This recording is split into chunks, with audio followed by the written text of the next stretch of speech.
Hola a todos, espero que estéis muy bien. Os doy una vez más la bienvenida a mi canal. El día de hoy vamos a hablar un poco acerca de un monumento que es muy importante y también de los más emblemáticos de la ciudad de Pontevedra. Se trata de las ruinas del antiguo convento de Santo Domingo. Bien, vamos a remontarnos a la Edad Media. Hablamos aproximadamente del año 1282, cuando una comunidad de frailes dominicos predicadores que provenían de la casa matriz de Santiago llegaron a la ciudad de Pontevedra. Allí establecieron su primer asentamiento en el barrio marinero de La Moureira y por allá del año de 1285 se trasladaron a la zona conocida como Campo das Rodas, que sería esta su ubicación actual. En este lugar comenzó la obra del templo en los primeros años del siglo XIV y estas obras se prolongaron durante el siglo XV. El recinto fue una de las obras más originales del gótico gallego y era la única en toda Galicia que poseía 5 ábsides. Para los pontevedreses, esta iglesia y convento se convirtió en un importante lugar de culto y también de enterramiento. Pasó el tiempo y llegamos hasta el siglo XVIII, cuando los dominicos deciden remodelar su templo para que éste tuviera un aspecto neoclásico y comenzaron las obras. Sin embargo, estas quedaron paralizadas en el año de 1836 a causa de la conocida desamortización de Mendizábal, lo que trajo consigo la exclaustración de los frailes. El cronista pontevedrés Claudio González de Zúñiga nos habla en 1846 acerca de la desaparición de lápidas y sepulcros en el convento de Santo Domingo, un poco después de la exclaustración de los frailes, y nos dice textualmente: en este templo aún se conservaban muchos sepulcros y lápidas llenas de inscripciones que hoy en día pudieran muy bien esclarecer e ilustrar algunos hechos oscuros de la historia de aquellos siglos, pero una mano ignorante y osada, arrancándolas de aquel paraje para pavimentar calles y plazas, nos privó de los auxilios que estas inscripciones pudieran prestar a la arqueología. Por culpa de esta penosa decisión política, el templo-convento pasó a manos del concejo, quienes le dieron diversos usos. Fue casa-asilo, cárcel para mujeres, hospicio provincial, colegio de párvulos, teatro, lugar de representaciones o también cementerio, entre otros usos más. Posteriormente, el lugar fue utilizado por truhanes, malhechores y fugitivos de la justicia para esconderse entre sus laberintos, sus túneles y los recovecos. Años después, el concejo intentó derribar lo que quedaba de aquel lugar que en sus mejores tiempos fue una de las más grandes maravillas del gótico, ya no solo gallego, sino también español. Consiguieron demoler parte de su estructura para utilizar la piedra en el trazado de la avenida Montero Ríos, según el proyecto del arquitecto Alejandro Sesmero. Hubo además otros intentos de derribo, pero estos fueron paralizados. El último de ellos fue impedido en el año 1886 por la Sociedad Arqueológica de Pontevedra, que estaba encabezada en aquel tiempo por don Casto San Pedro y Folgar. Pasó el tiempo y el día 14 de agosto de 1895, las ruinas de Santo Domingo fueron declaradas como Monumento Nacional y pasaron a ser gestionadas por la Sociedad Arqueológica. Ya a partir de 1927 pasaron a formar parte de los fondos del Museo Arqueológico de Pontevedra. Actualmente se conservan solamente la cabecera con sus ábsides, el testero sur y restos de la arquería de entrada a la sala capitular. Cuando nosotros visitamos las ruinas, podemos encontrar en su interior algunas piezas que formaron parte del edificio y otras más provenientes de distintas regiones. Podemos ver, entre otras maravillas, la lápida sepulcral de Tristán de Montenegro, algunas labras heráldicas, como estas, el arcosolio del sepulcro de Suero Gómez de Soutomayor, y también encontramos algunas laudas gremiales, que en su mayoría provienen de la ya desaparecida iglesia de San Bartolomé el Viejo. Bueno, como os dije antes, el concejo estaba empeñado en derribar este monumento y no cesó en sus esfuerzos. Se sabe que hubo un plan para dinamitar las ruinas de Santo Domingo. Este episodio nos lo traslada Sabino Torres en su libro Las Tres Columnas, y a él le fue relatado por una prostituta que tenía el nombre de Pitisa la Vieja. En el momento en el que ella le contó a Sabino esta historia, ya era mayor. Sin embargo, durante su juventud había ejercido la prostitución en el barrio de La Moureira. Esta mujer afirmaba también que fue la modelo que utilizó el pintor Carlos Sobrino para su cuadro titulado La Cortesana, que hoy en día forma parte de los fondos de la colección de Abanca. Pues bien, una noche cualquiera, Sabino Torres estaba conversando con Pitisa en una mesa en el interior de un burdel. Ella bebía una copa de aguardiente y fumaba un mataquintos. Los mataquintos eran los cigarrillos de la época. Estamos hablando de principios mediados del siglo XX. Bien. Al calor de la bebida y del tabaco, ella decidió trasladarle esta anécdota a Sabino y textualmente le dijo: «Temo que mi fin no está lejos y no quiero morir sin contarla». Se sabe que en 1887 el concejal Eulogio Fonseca presentó una moción para expropiar las ruinas de Santo Domingo, argumentando que eran un peligro para la salud pública. El concejo quería derribarlas sí o sí y posteriormente entregarle las piedras que quedaran a la Sociedad Arqueológica de Pontevedra. Como el concejo no tuvo éxito en esta pugna, decidió tomar medidas más drásticas.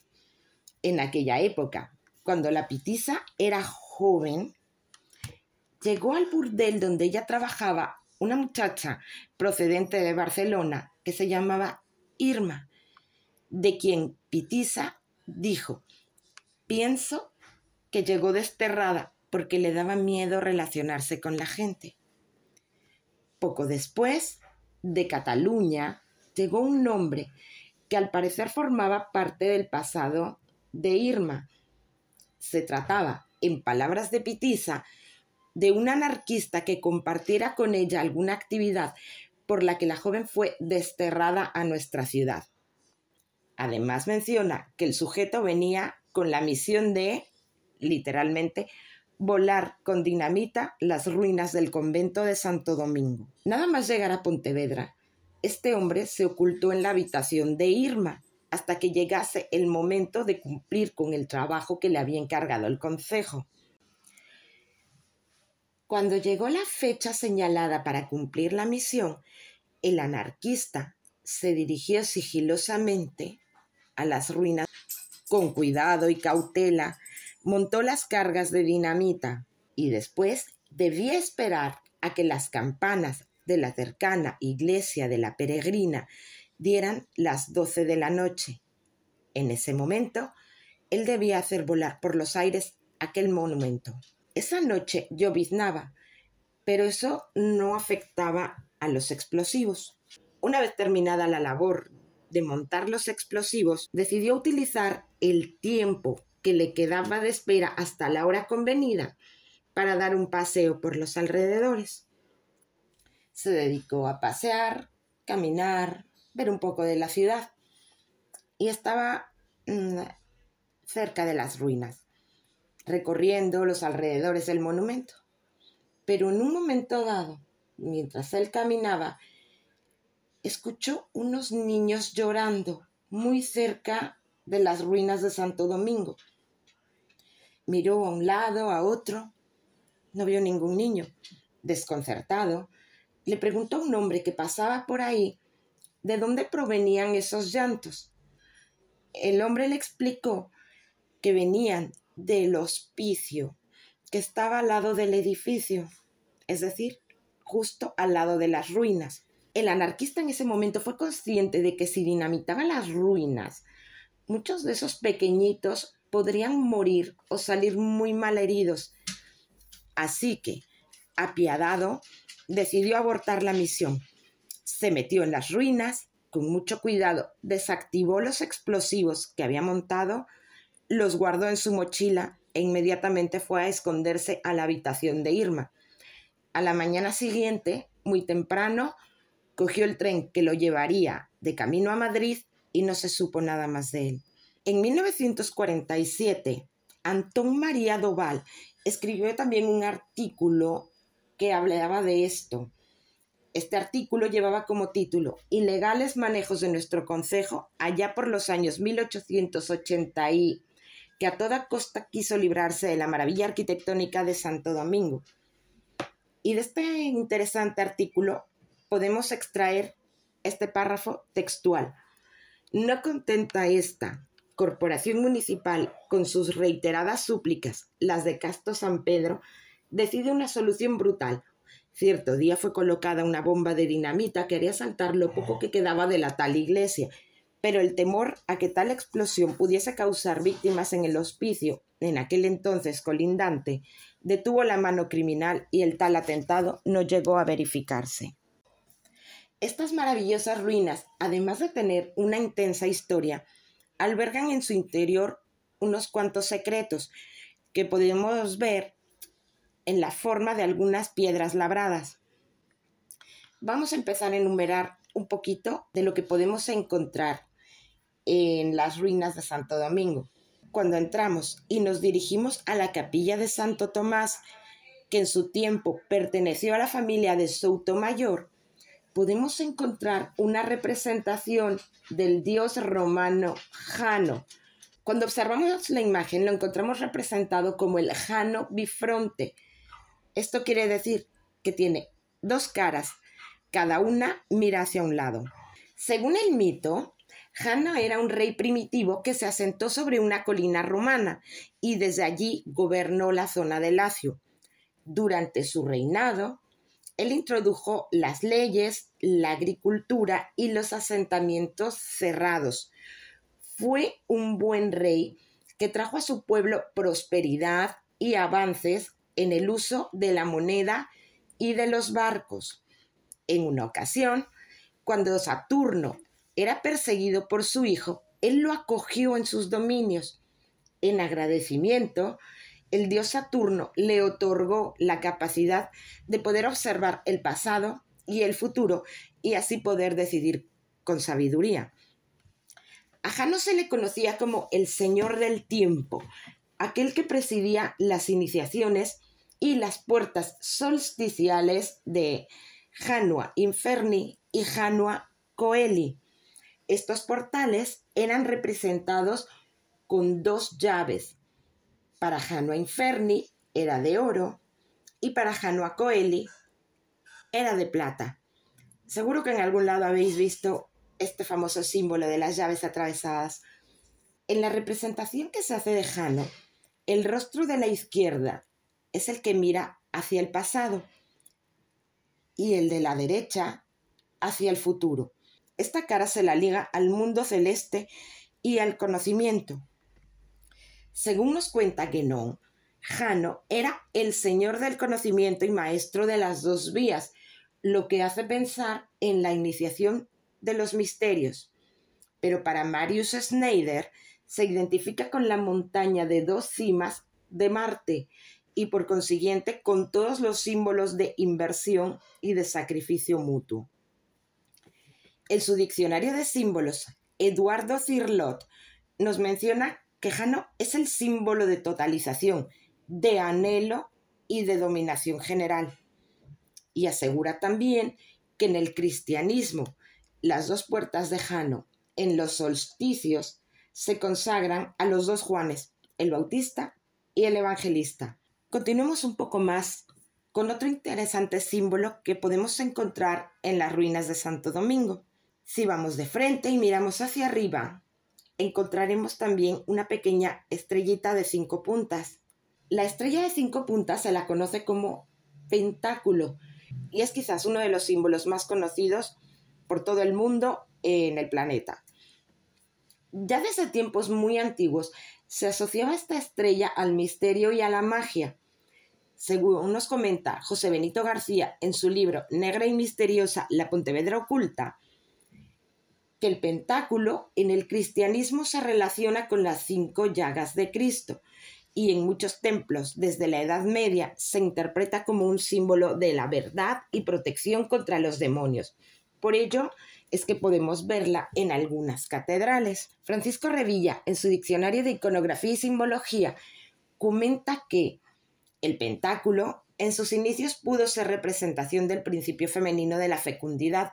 Sucesivamente fue personificado en diosas como Isis, Ishtar o Venus, procedente del medio primordial, donde lo femenino ejercía una universal primacía, llegó a ser un símbolo de perfección. Esto se refiere a cuando el símbolo está derecho, es decir, una punta hacia arriba, 2 a los lados y 2 hacia abajo.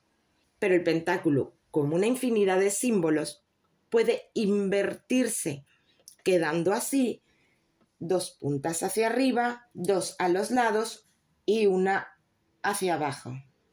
El pentáculo invertido en la Edad Media se vinculaba con fuerzas demoníacas. Este símbolo, que aparenta la forma de la cabeza de un macho cabrío, hace alusión al dios griego Pan, quien representa la promiscuidad y los deseos carnales masculinos.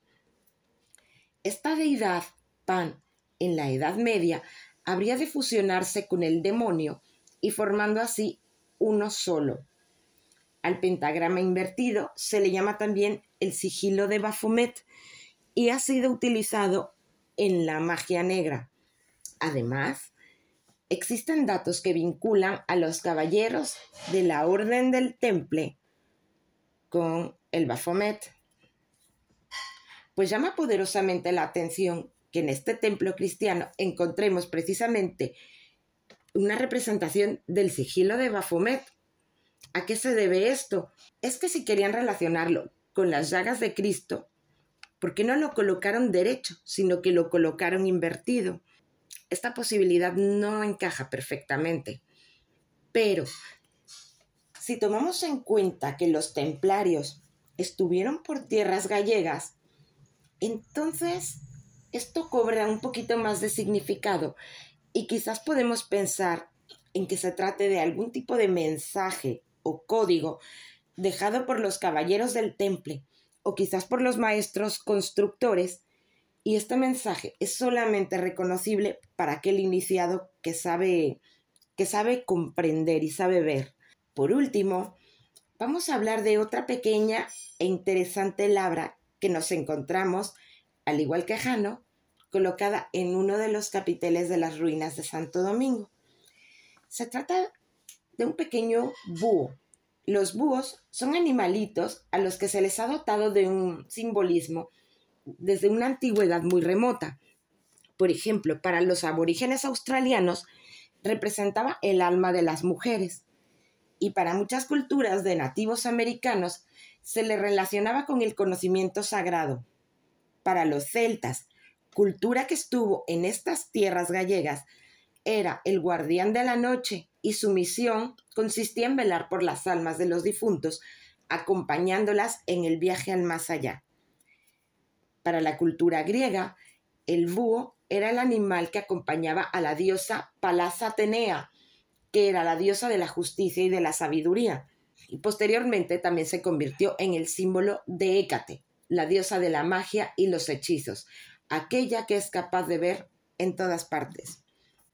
Para muchas culturas europeas, el búho simbolizaba la sabiduría, la inteligencia, el misterio y el misticismo. Así también, incluso actualmente, es símbolo de mala suerte, de oscuridad, de muerte, de brujería o de oscuridad espiritual. En la Edad Media, la gente pensaba que los búhos eran brujas y hechiceros que se transformaban.